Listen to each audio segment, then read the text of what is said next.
ibadah kita sore hari ini, firman Allah kita sore hari ini, kita akan buka sama-sama di dalam Yesaya 46 ayat yang keempat. Yesaya 46 ayat yang keempat. Saya bacakan untuk Bapak Ibu Saudara. Sampai masa tuamu aku tetap dia, dan sampai putih rambutmu aku menggendong kamu, dan telah melakukannya, dan mau menanggung kamu terus. Aku mau memikul kamu dan menguatkan kamu. Bapak Ibu Saudara yang dikasihi oleh Tuhan, ketika kita melihat Yesaya 46 ayat yang keempat, ada serangkaian peristiwa yang ada di sana kalau boleh kita mau lihat dengan seksama. Bagaimana di sana dikatakan sampai masa putih, sampai masa tuamu, yang menunjukkan serangkaian perjalanan dalam kehidupan orang percaya, serangkaian perjalanan daripada anak-anak Tuhan ketika dia mengikut Tuhan. Dalam arti ketika kita mengikut Tuhan dari kecil ya, mungkin dari masih sekolah minggu, lalu remaja, kaum muda, sampai dewasa, sampai putih rambutmu. Yang menarik di sana dikatakan oleh Tuhan, aku tetap dia. Dalam arti bahwa Tuhan tidak pernah berubah. Tuhan tetap sama dengan yang pertama kali kita kenal. Tuhan tetap sama sampai kita menghadap kepadanya. Tuhan Yesus tidak berubah. Saudara yang dikasihi oleh Tuhan, justru kalau kita mau memperhatikan bahwa dalam kehidupan daripada tokoh-tokoh di dalam Alkitab itu hidupnya naik, ya.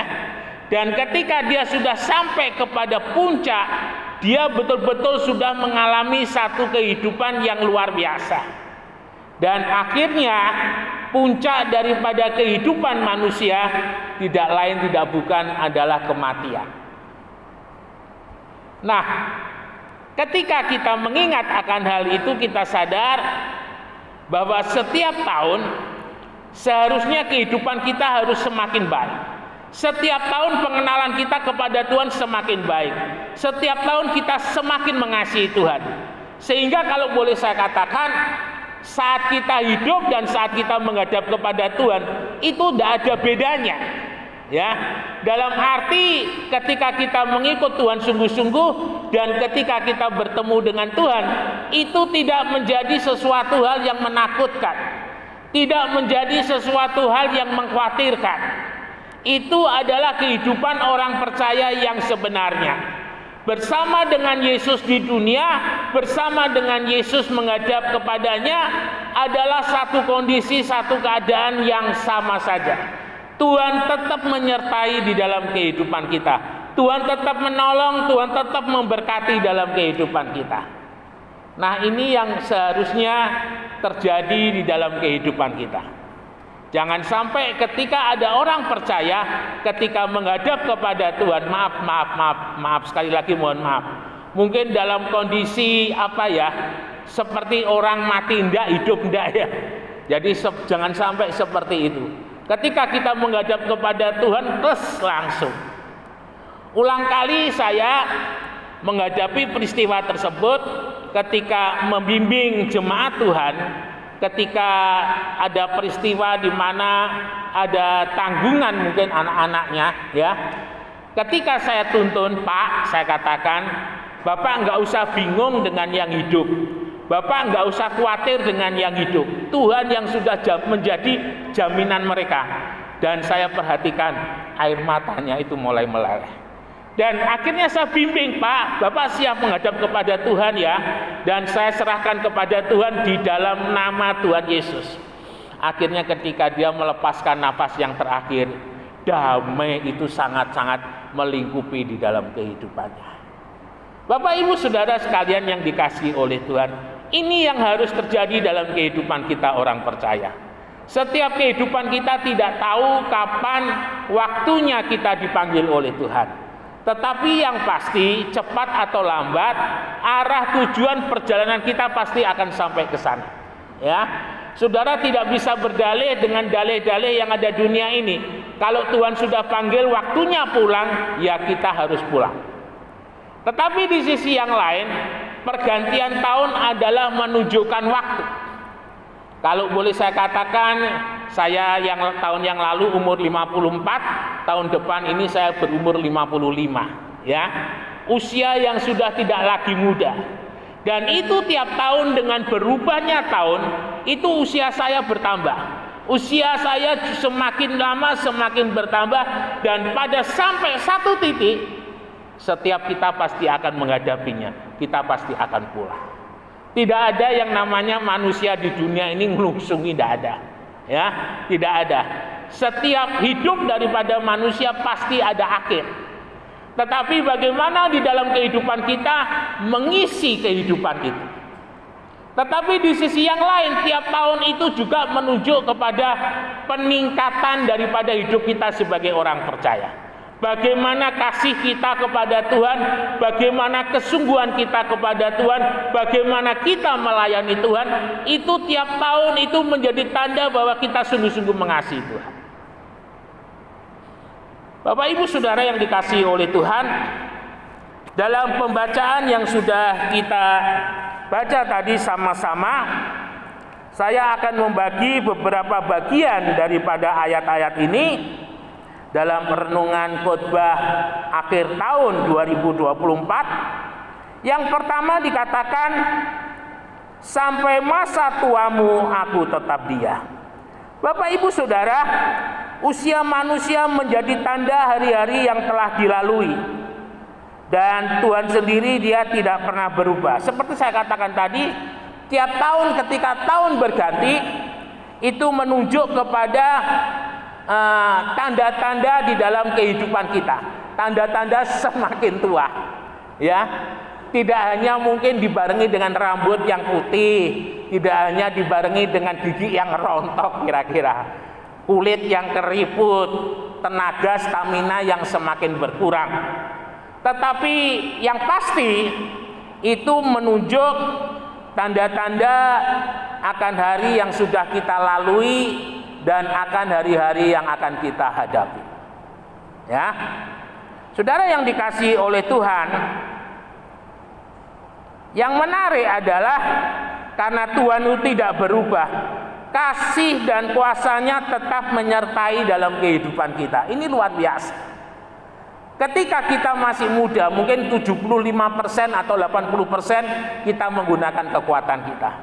Tetapi semakin bertambahnya usia, mau tidak mau kita harus mengandalkan Tuhan. Mungkin menjadi dalam kehidupan kita 40, Tuhan 60. Semakin tua membuat kita menjadi 30, Tuhan 90, ya, atau Tuhan 70. Lalu kita menjadi 20, Tuhan 80. Sampai akhirnya kita tidak mempunyai kekuatan apa-apa lagi. Ini yang sungguh-sungguh menjadi penghiburan dalam kehidupan kita. Justru semakin bertambahnya usia kita, semakin kuat Tuhan di dalam kehidupan kita. Semakin bertambah usia kita, semakin kuat iman kita kepada Tuhan. Semakin kuat pengharapan kita kepada Tuhan. Dan kita melihat di tempat ini, saya kadang seringkali menunjuk doa, nah, seperti Bu Rika itu ya, atau mungkin bapak-bapak atau mungkin saudara-saudara yang lain. Dan saudara lihat, semakin tahun mereka akan semakin menjadi tua. Dan itu menjadi satu hal yang membuat di dalam kehidupan kita sadar bahwa kita tidak selamanya muda. Dan kalau saudara perhatikan doa daripada jemaat-jemaat yang sepuh, yang hidupnya sungguh-sungguh takut akan Tuhan, itu doanya semakin mantap. Ya, karena apa? Karena di dalam doa itu ada sebenarnya adalah sebuah pernyataan hidup. Doanya itu merupakan kesaksian hidup yang sudah dia lewati, dia jalani bersama-sama dengan Tuhan. Dan itu sangat beda kalau doanya yang naikkan doa itu orang-orang yang masih muda, anak-anak yang masih muda atau masih remaja. Itu doanya kalau boleh saya katakan itu doa iptek ya, ilmu pengetahuan dan teknologi. Jadi doanya kalau boleh saya katakan itu beda sekali. Bobot rasa masanya itu sangat beda sekali. Kalau yang sudah tua, itu bobot imannya itu sangat kentara, sangat kental sekali. Tetapi kalau yang masih muda, kalau boleh saya bilang itu bahasanya itu mungkin bahasa yang menarik, bahasa yang kuat. Tapi tidak semua, tapi sebagian yang saya perhatikan seperti itu. Bapak Ibu Saudara yang dikasihi oleh Tuhan, di dalam kehidupan kita sebagai orang yang percaya kepada Tuhan, ada satu titik, ada satu masa di mana kita sudah tidak doyan apa-apa lagi. Kalau boleh saya katakan, segala kesenangan-kesenangan yang ada dunia ini kita sudah tidak suka lagi. Kita mau tinggalkan semuanya, ya, dan kita mau sungguh-sungguh dekat sama Tuhan. Seperti yang disampaikan oleh Yosua 24:15, tetapi aku dan seisi rumahku, kami akan beribadah kepada Tuhan. Ini disampaikan pada masa-masa usia tua daripada Yosua. Bagaimana Yosua bertekad, seandainya bangsa Israel, umat Allah itu tidak mau beribadah kepada Tuhan, tetapi Yosua dan seisi keluarganya akan tetap beribadah kepada Tuhan. Nah, ini yang kita mau tiru di dalam kehidupan kita. Sampai kapanpun kita mau bawa hidup ini terus beribadah. Kita mau bawa keluarga kita, anak-anak, cucu kita, semuanya beribadah kepada Tuhan. Kemudian yang berikut, sampai putih rambutmu aku menggendong kamu. Bapak Ibu Saudara yang dikasihi oleh Tuhan, rambut putih itu identik dengan orang tua, ya. Tapi kalau sekarang masih muda, rambutnya itu putih itu oleh karena pengaruh dari pigmen, ya, pengaruh daripada kesehatan. Jadi dalam kehidupan kita sebagai orang percaya, ketika kita masih muda, yang menentukan langkah hidup kita itu banyak melalui diri kita sendiri.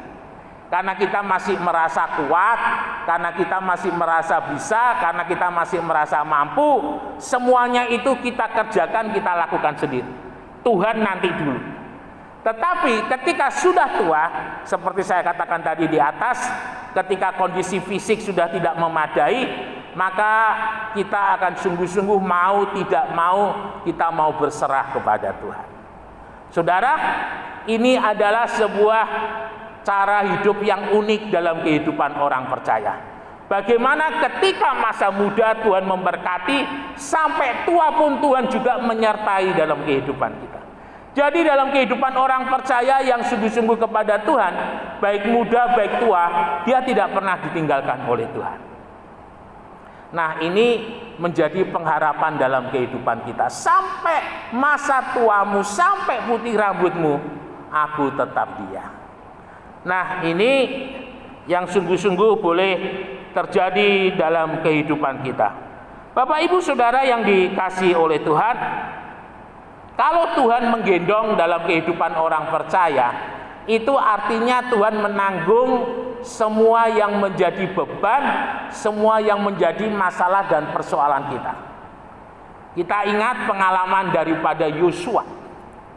Ketika Yosua setelah melewati Sungai Yordan, dia menghadapi musuh yang pertama itu luar biasa, nggak main-main. Adalah negeri Yeriko. Dan negeri Yeriko ini adalah satu negeri yang dikelilingi oleh tembok. Konon dari buku yang saya baca, ketebalan daripada tembok Yeriko itu lapis 2, ya. Jadi ada yang tinggi, lalu kemudian yang di bawahnya itu ada lagi tembok. Dan itu tembok Yeriko itu bisa untuk 2 kereta. Taruhlah satu kereta itu panjangnya 1,5 gitu ya, paling tidak lebarnya mungkin 1,5. Berarti kalau bisa berpapasan 2, berarti kurang lebih ya 3,5 atau 4 meter. Itu adalah tebal daripada tembok Yeriko. Nah, Bapak Ibu Saudara yang dikasihi oleh Tuhan, tentunya bagi Yosua dan bangsa Israel yang baru melewati padang gurun, dia nggak ada pengalaman. Karena hari-hari ketika di padang gurun, Tuhan yang selalu membackup mereka semuanya. kebutuhan makannya di backup oleh Tuhan, perlindungannya semuanya di backup oleh Tuhan. Sehingga kalau boleh saya katakan, bangsa Israel ketika di padang gurun, dia hanya jalan mengikuti petunjuknya Tuhan. Nah, Bapak Ibu Saudara, ketika menghadapi Yeriko, Tuhan hanya katakan, selama 6 hari kamu diam. Pada hari yang ke-7 kamu berputar 6 kali, dan putaran yang ke-7 kamu bersorak-sorai. Akhirnya Yosua memerintahkan anak buahnya selama 6 hari, 1 hari 1 kali mereka mengelilingi tembok Yeriko diam. Saudara bisa bayangkan, tentara yang gagah. Mungkin waktu hari pertama orang Yeriko mulai takut. Hari yang kedua orang Yeriko mulai intip-intip. Hari yang ketiga dan seterusnya, saya yakin orang Yeriko akan mengejek bangsa Israel ya. Kamu punya senjata tidak kamu gunakan. Kamu punya senjata seperti pawai. Mereka semuanya tertawa mengejek. Tetapi pada hari yang ke-7, ketika mereka mengelilingi tembok Yeriko, lalu kemudian mereka bersorak, pada saat itu bala malaikat Tuhan merobohkan tembok Yeriko. Sampai hari ini dari penemuan arkeologi yang ada, tembok Yeriko tidak pernah bisa dibangun. Tembok Yeriko masih seperti dulu, hanya ada reruntuhan bekasnya itu kecil sekali. Dan sekarang Yeriko sudah tidak ditempati lagi, menjadi sebuah kota yang kosong yang ada di daerah Israel. Nah, Bapak Ibu Saudara yang dikasihi oleh Tuhan, itulah keberadaan kehidupan kita. Sampai putih rambutmu, aku akan menggendong kamu. Lalu yang berikutnya, aku telah melakukannya dan mau menggendong kamu terus. Aku telah melakukannya dan mau menggendong kamu terus. Saudara, ada satu hal yang menarik dalam kehidupan daripada bangsa Israel ketika mereka melewati padang gurun. Ternyata bangsa Israel itu bukan tipikal bangsa yang setia. Bangsa yang maunya diajar baru setia. Bangsa yang maunya dikerasin baru setia. Karena kita ingat, baru beberapa hari mereka keluar dari Mesir, dan ada lautan Teberau yang tidak bisa dilewati. Mereka katakan, Musa, bawa kami kembali ke Mesir. Lalu Tuhan belah laut itu dan bangsa Israel bisa jalan. Di tengah jalan ketika makanan habis, mereka katakan, Musa, bawa kami kembali ke Mesir. Entah berapa kali bangsa Israel minta kepada Musa untuk membawa mereka kembali ke Mesir. Kalau boleh saya katakan, 10 tulah, laut yang terbelah, semua mujizat yang sudah Tuhan lakukan seolah-olah dilupakan oleh bangsa Israel. Ya, seolah-olah mereka tidak ingat lagi apa yang telah Tuhan lakukan atas kehidupan mereka. Sampai akhirnya mereka semuanya mati di padang gurun.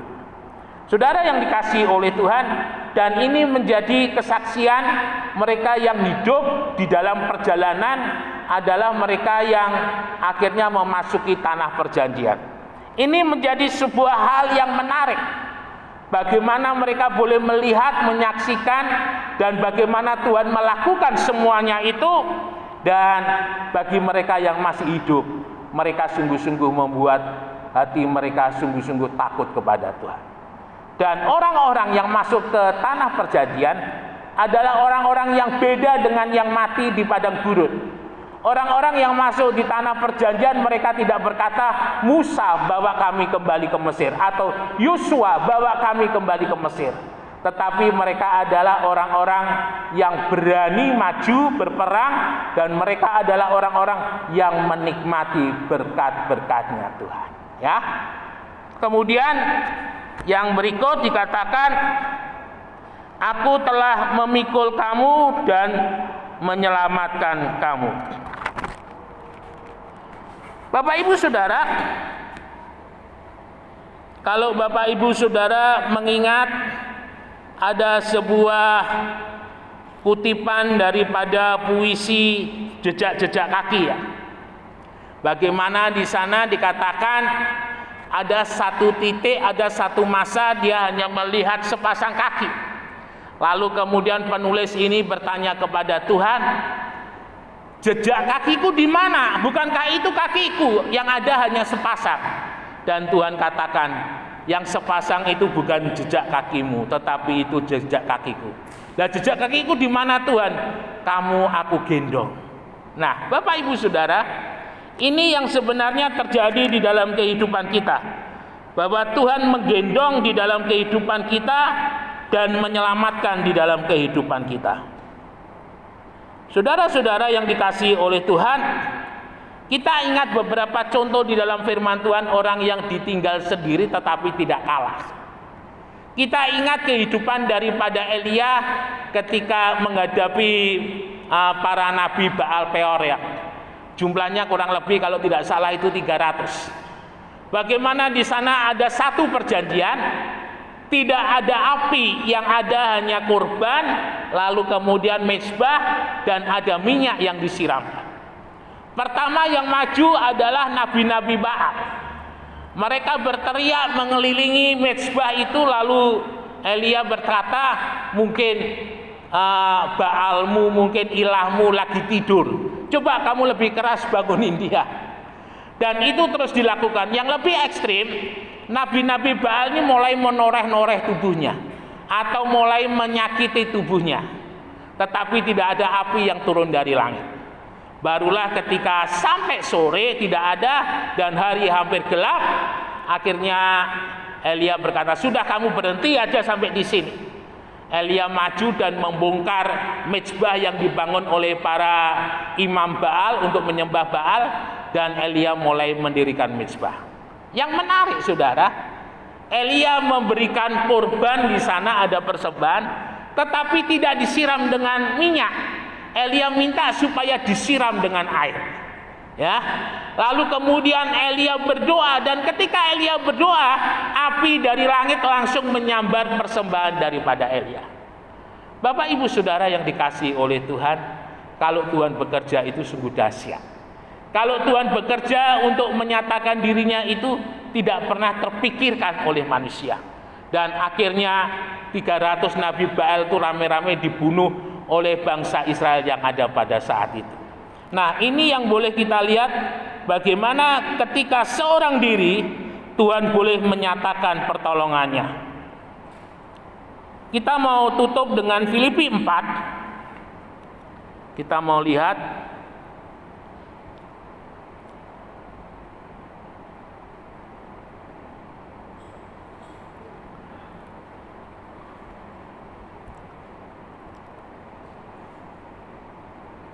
Filipi 4 ayat 12 dan 13. Aku tahu apa itu kekurangan dan aku tahu apa itu kelebihan.